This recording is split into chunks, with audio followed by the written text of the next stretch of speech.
Hi guys, good morning. ஒரு சின்ன கதை கேட்கலாமா? ஒரு கிராமத்தில் அடர்ந்த காடு, பசுமையான விவசாய நிலங்கள்லாம் நிறைய இருக்குது. அந்த கிராமத்தில் வசிக்கிற மக்கள் எல்லாருமே அந்த விவசாய நிலத்துக்கு போய் வேலை செஞ்சுட்டு டெய்லி வருவாங்களாம். அப்படி வரும்போது வீட்டில் சமைச்சு வச்ச பொருட்கள் எல்லாமே காணாமல் போயிடுது. அந்த அடர்ந்த காட்டில் வாழக்கூடிய ஒரு குள்ளநரி தான் வந்து டெய்லியுமே அவங்க சாப்பாட்டை சாப்பிட்டு போயிட்டு இருக்கு. இந்த கிராமத்தில் வாழ்கிற மக்களுக்கும் அந்த குள்ளநரி மேலே தான் ஒரே சந்தேகம். இதை எப்படியாவது பொறி வச்சு பிடிக்கணும்னு சொல்லிட்டு அதுக்கு ரெடி பண்ணுறாங்க. கரெக்டாக ஒரு கூண்டில் வந்து அது மாட்டிடுது. இதுக்கு பாடம் புகட்டணுமே அப்படின்னு சொல்லிட்டு அந்த கூண்டை திறக்காம அதிலேயே வச்சு பொதுவான ஒரு இடத்துல வச்சிடறாங்க.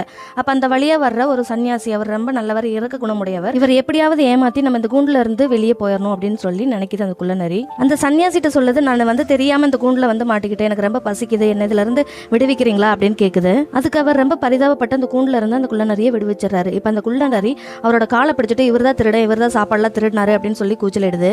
எல்லா மக்களும் வெளியே வந்து பாக்குறாங்க. இந்த குள்ளநரி மறுபடியும் போய் சொல்லுது, இந்த நல்லவரை போய் திருடன்னு சொல்லுதுன்னு சொல்லி நல்லா அடிச்சிடுறாங்க. இந்த குள்ளநரி சமத்தி அடிவாங்க.